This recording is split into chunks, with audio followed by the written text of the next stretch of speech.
we at Reliance Infrastructure, we are into the developing phase of Mumbai transmission network, and within the process, we have decided to go for EHV class 220 kV cable. We are into a business where the utility is supplying power to Mumbai and the city that never sleeps. In that process, it is an endeavor from Reliance Infrastructure to cater quality power, and this type of 220 kV class EHV cables is the challenge in itself. And when we learnt about so many challenges in terms of design aspect, execution aspect, termination aspect, as well as O&M aspects also, and certainly putting in 150 circuit kilometer of cables in one city is really a first time in India, and that is going to be a really challenge as well as achievement for Reliance Infrastructure. Mr. Shukla, the importance of this project is very well appreciated, understood and appreciated. Now you being the head of the execution, now can you tell us something about how you plan to execute this massive project? Yes, it's very true.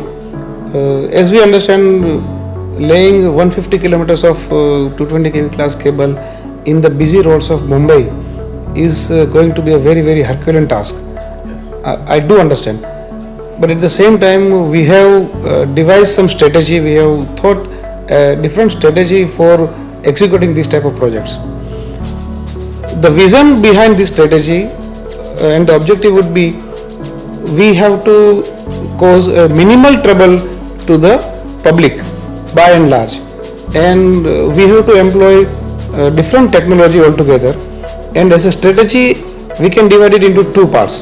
What I foresee, that first strategy is a methodology part, employing some different type of methodology, and another is a approval part.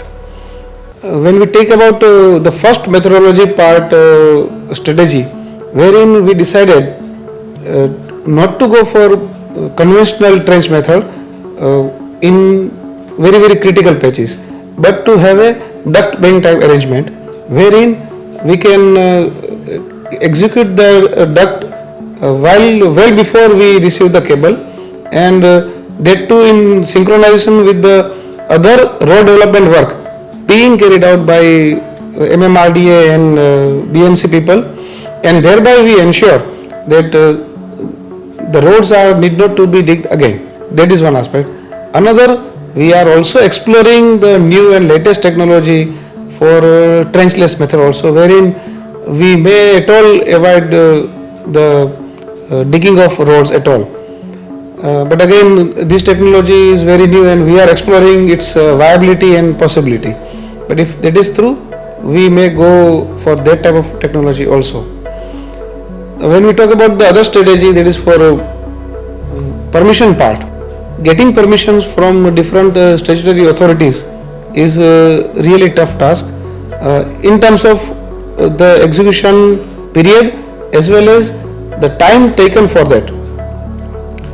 So what I envisage here, rather we should go for a blanket sort of approval, wherein every now and then we need not to approach different authorities and synchronize their all efforts or all approval at a time, because in Mumbai the approvals for digging roads are available only between November and April.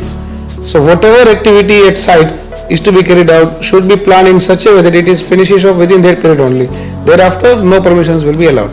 So taking up the entire projects all at a time, we can approach the authority and get a blanket approval and then carry out the work.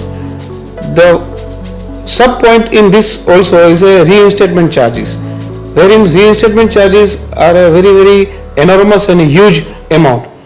Nearly it is about 1.2 crores per kilometer of route length, and efforts are being taken with the authorities to get it minimized, and once we get through it, probably we can also offload entire whatever cost sharing is there can be shared with the consumer also. So with this type of strategy, of course it is going to be a very, very tough task, but still we feel it is manageable.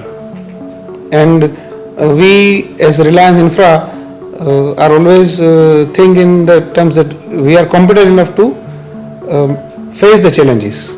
The other question is that, there are always risks involved in excavation, so how do we propose to address to that, Risk involved in terms of safety during the execution is one, as well as what I envisage is a risk for not at all able to execute the problem, or complete the entire route length. There are some pages where there is an encroachment. There are some pages where there is a critical utilities going all across our cable route. Those risks I foresee more than what you said as a safety aspect. Safety aspect we can always address by appropriate barricading in day and night area. But the other aspect, the risk of not executing the project would be much more higher according to me. And to mitigate that, we have started using exhaustively the GIS technology that is with us, that is Geographical Information System. So the route length is decided by using GIS, that is one. Over and above, we are going to carry out an exhaustive survey of the utilities below the ground. And once we ensure, then we are going to protect the corridor for us, so that it will ensure me that after 8 months, 1 year, whenever I am going to lay the cable, I will have the corridor. Okay. So one question I have is, are you using any new technology to find out what is below the surface, or what are the utilities below the surface? Correct, sir. There is a radar sensing technology, which is a handheld instrument which is easily available, and in fact our group company has successfully utilized that for carrying out this metro railway project. Because when we go for trenchless method in some of the critical pages, not in the entire route length, it is required. If we design a line with a mixture of overhead transmission with 220 kV class cable, how at all we should go for it? No, It's not advisable. Actually, to be frank, it's good. Is that the cable acts like an attenuator. Etc. If you terminate a cable on an overhead transmission line, is it? And it acts like a natural, let's say, it dampens out all the transients which are coming from the system. Okay, but unlike we at RA and Ghodbunder and Versova, when we extended our 220 kV air-insulated bus with the cable system. But when I am talking about overhead transmission line and making it loop in loop out at some other point. So overhead transmission line with LILO along with the cable, is it a good solution? I won't say it's a bad solution.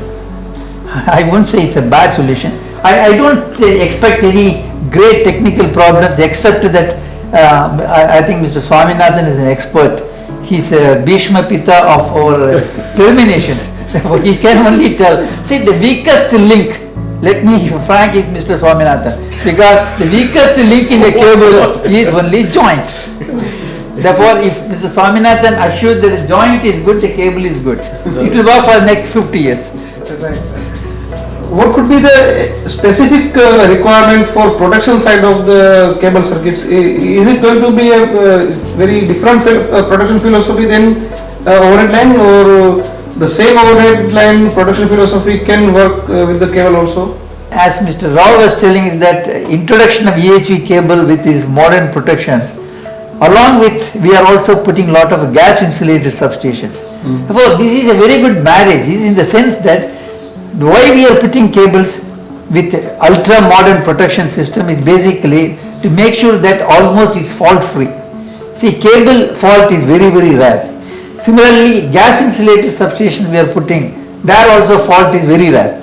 For marrying a cable with a GIS, what we are trying to do is we are trying to make our power system like a missile. Fire and forget.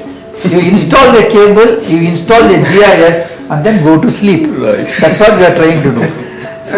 Very rightly said. With this, I thank all our panel experts namely Dr. Rajamani Krishnamurthy sir, Mr. MS Rao sir, as well as Mr. Swaminathan sir also. Thank you very much. Thank you. Thank you.